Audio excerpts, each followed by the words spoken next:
Hello, my name is Phil Pereira, and I'm the Emergency Ultrasound Coordinator at the New York Presbyterian Hospital in New York City, and welcome to Soundbites Cases. In this module, we'll continue our journey looking specifically at the cardiac echo views of the heart. In this module, we're going to focus entirely on the parasternal short axis view of the heart. Now, we've covered the parasternal long axis view of the heart previously in Soundbites module, and recall that the probe will be positioned for the parasternal views in position A as shown here in the pictorial to the right. In upcoming segments, we'll cover the subxiphoid view as shown in probe position B, and finally the apical view of the heart as shown here in probe position C. Now, the parasternal short axis view of the heart can be very helpful in emergency care as it gives a great deal of information about the contractility of our patient's heart. So let's look now further into how to perform this examination. The probe will be placed just left of the sternum at about intercostal space 3 or 4, as shown in the pictorial here to the right.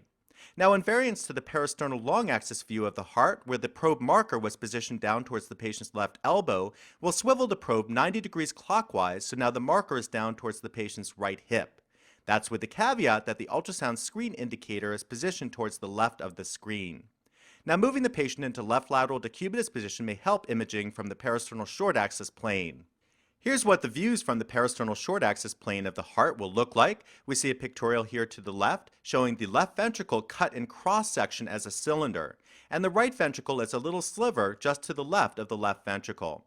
We see an ultrasound image corresponding to the right, and note the left ventricle again, that cylinder cut in cross section, and the right ventricle above the left ventricle more anteriorly and to the left. In this way, we get a good sense of the overall cylinder of the left ventricle and can gauge its contractility. Here's a video clip showing excellent contractility of the left ventricle as taken from the parasternal short axis plane, and note the muscular contractions of the left ventricle as a cylinder squeezing in dramatically during systole. We also note the mitral valve flipping up and down within the left ventricle, and the right ventricle as seen up and above the left ventricle. Now let's contrast this video clip showing excellent contractility with another patient who had an advanced cardiomyopathy. Note again the left ventricle, and note here the poor percentage change from diastole through systole, indicating an advanced cardiomyopathy with low ejection fraction. We can also see the right ventricle anterior to the left ventricle.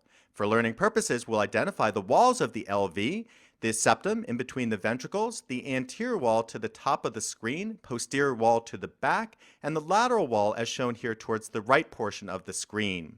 Now, while I show the walls of the left ventricle here, it's important to realize that the goal of emergency echo at the bedside is to determine overall left ventricular contractility rather than looking for segmental wall motion abnormalities. So in conclusion, the parasternal short axis view of the heart gives a great deal of information about the contractility of the left ventricle. This will allow you to identify patients who may have a cardiogenic cause for their presentation. So I hope to see you back as Soundbites continues and we move on to discuss the subxiphoid views and apical views of the heart.